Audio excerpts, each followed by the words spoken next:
Hello, hello! And we're live! Magandang gabi po sa inyong lahat. Magandang araw para sa mga nagsimula ng kanilang araw dyan sa Pilipinas. Kamusta po kayo? Oo, we hope na naging maganda ang araw nyo sa buong araw. Sa mga nag-uumpisa pa lang, sana po ay maging enjoyable yung araw nyo, reduce ang stress kasi bawal ma-stress. Fruitful and valuable. So, this is our day 26. And we are live from NC, USA. And sa mga hindi nakakakilala sa amin, we're June and Shine. Yeah. So, for today's topic, we will be talking about balancing work and parenting. So, ano naman yan siya? Ang parenting at saka ang pag-work, hindi naman yan siya like walk in the park. Balancing parenting and or business. Running a business. So, we're just here to share some tips na nagwo-work sa amin and sana makapulot po kayo ng insight sa amin. Uy, Ate Ren! Madam, kumusta naman dyan? Si Ate Rena. Si Madam Rena, kumusta? Kumusta dyan sa Sanford? So, yun nga, mag-share kami ng tips. Salute to you both. Ay, thank you. So, salamat. So, sana makakuha kayo ng valuable insights sa i-share naming tips about balancing work and parenting. Lalong-lalo na nandito tayo sa Amerika. Nako, wala tayong kasama sa bahay, walang maaasahan, kundi lahat gawa mo. Oo, lahat gawa natin. So, kailangan merong balance between sa trabaho at syempre, sa pagpapalaki ng mga bata at saka pagiging self-care din. Kasama na. So, unang-unang tips natin is prioritize self-care. Unang-una. Kasi you can take care of somebody if you can take care of yourself. Diba? If you are well. So, kung pagod ka, you need to rest. Kasi, hindi mo maibibigay yung best mo kung may nararamdaman ka, ganon. Or kung stress ka. Kung stress ka, syempre, you need to distress. So, mayayamot ka lang habang nagsasaway ka ng bata.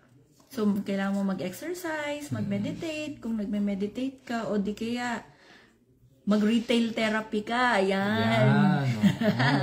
Magandang yan, di ba? Window shopping lang.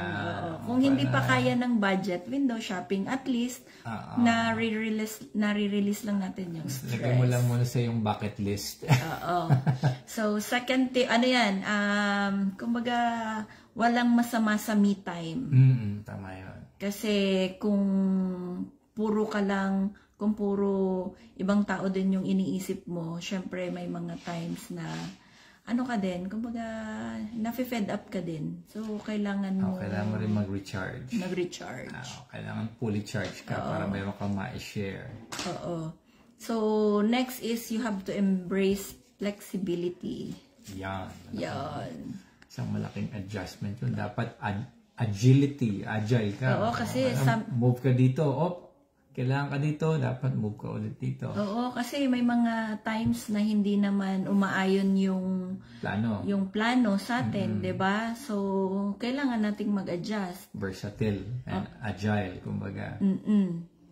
And then, pag halimbawa may mga naplanong, kunwari may biglaang may nakaplano ka na, may naset ka na schedule for that day, biglang may nangyari, 'di ba?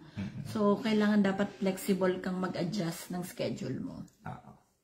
And then, third, kailangan mo mag-delegate ng task. So, lalo na sa amin, di ba? Pagka, halimbawa, ang tawag dito, pagka siya ang work, ako nasa bahay, so ako ang toka sa mga bata. And then, pagka halimbawa ako naman ang work, siya ang nasa bahay, siya ang toka sa bata. So, like, you need to delegate tasks. At saka yung sa mga, may mga bata rin, delegate tasks according to their age. So, like, sina 30, like, halimbawa, pagka dinner time na, ganyan, sabihan lang sila na, oy, can you put plates and spoon and fork, ganon. So, at least, by delegating, task, you're teaching them to, alam mo yon, maging independent. At saka, you're parang building teamwork then. They will know the concept of teamwork, of helping, ganon. Malaking bagay na rin kasi yung eldest namin, siya na rin naghahatid sundo sa mga bata. So, yung mga errands na ganon, na sa halip na kami ang naghahatid o nagsusundo, nagagampanan na rin ng panganay namin. So, importante, lalong-lalo na yun nga, katulad ng na-mention namin na syempre walang kasama, kami-kami lang. So, we need to delegate task. Shared responsibility. Yes, correct. Kasi mga adults na rin naman sila. So, minsan pag kailangan din na mag-a-attend sa medical appointment na hindi kami obra pareho, minsan sila din ang kumbaga inauthorize namin para to attend on our behalf. So fourth is to maximize quality time. Kasi even if you have limited time with your kids, you still need to focus on the quality, not the quantity. Kung halimbawa, kasi minsan may mga time na kasama mo nga lang sila pero busy ka pa rin. So, kasama kayo, tapos kanya-kanya naman pala kayong pindot ng iPad, cellphone. So, parang wala din. So kailangan, pagka kumbaga,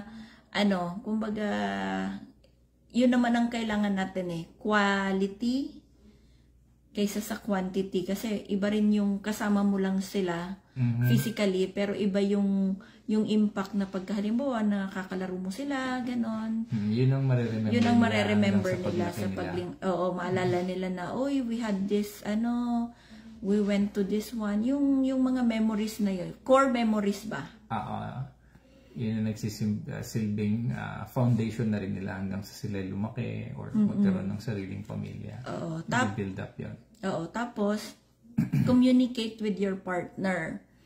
So, regularly check in with your spouse kung kumusta. Kung kumusta sa trabaho, kumusta sa bahay. Kasi, may mga times na baka tahimik lang. Yung pala, malay mo, depressed na. Mamaya, suicidal na. So, mahirap yun. Mahirap yung ganon. So, kailangan na tanungin mo pa rin kung alam mo yung kahit na magkasama kayo, tanungin nyo kung kumusta na. Kasi, dapat open ang communication. Kahit sabihin mo, kumusta dyan sa bahay? Anong ginagawa nyo? Kumain na ba kayo? Anong luto? Parang yung mga ganong kasimpleng bagay, malaking bagay na yon para at least ma-feel naman nila na, alam mo yun, in touch ka sa kanila. Tapos, set boundaries. Clear boundaries. So, kumbaga, ano yan siya, kumbaga parang, if it is family time, family time. If it is work time, work time. Ganon. Gimmick. Walwal. Kasi, joke lang.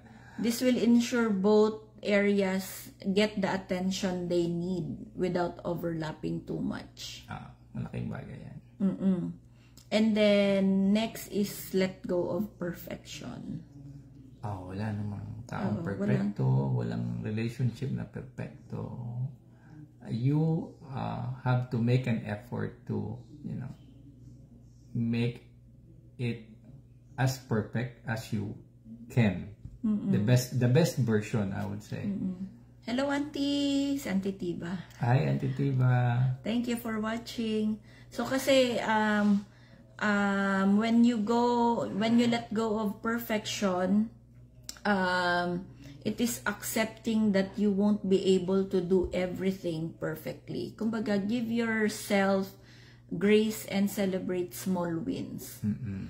Kasi hindi naman lahat is na kumbaga nagagawa natin. May mga time na, hello Auntie Rebecca.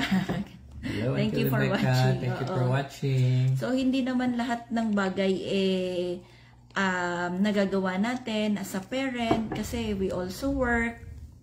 We also have things to prioritize. So kumbaga parang let it be. Kumbaga darating din yung time na kumbaga marirealize din nung family members nung mga bata na you are doing things for them. It's a sacrifice actually for the all members of the family. They have to have their share of sacrifices, responsibilities. Syempre, hindi naman lahat ng bagay pwede mo ibigay sa kanila at once. Little by little lang. And then, syempre, you have to, you have to tell them na if not this time, you will get it maybe some other time. Kasi at least they will know the value of waiting, the value of patience, the value of waiting for the right time na maibibigay yung isang bagay. Kasi when you are a parent naman kasi parang lahat gusto nating ibigay. We only want to give the best. The best, siyempre. The best for wala namang magulang na hindi. Apart from the best, we want to give what they truly deserve. So, ang tawag dito, kaya nga, 'di ba, we're working, we're trying to aside from yung conventional work namin, we're trying to pagsabayin din yung business para when the time comes, when the time is right, and if God will allow it, so we will be able to spend more time with them. Tama. Oo, kasi yun naman ang din kumbaga, kaya nga 'di ba, we're working right now para sa kinabukasan nila. So why not do both, na magpagsabayin ng business, my work at the same time, quality time yung quality time sa kanila. Kasi in the end, naman yan with our hard work, eventually we'll be able to get our ultimate goal na makapag-spend more time with them. Kasi ibang-iba yung takbo ng buhay dito din sa Amerika na parang kami lang din. So, kami lang kumbaga sa circle namin kami nagkukuhanan ng strength. So yeah. Nagiging emotional kaya ata. Sabi ko sa'yo, di ba, you have to communicate with your spouse kasi di mo alam, baka nagde-depression. Di ba? So anyway, so yun lang po, baka meron kayong ma-share na tawag dito? Ma-share po kayo ng mga tips about balancing work and parenting.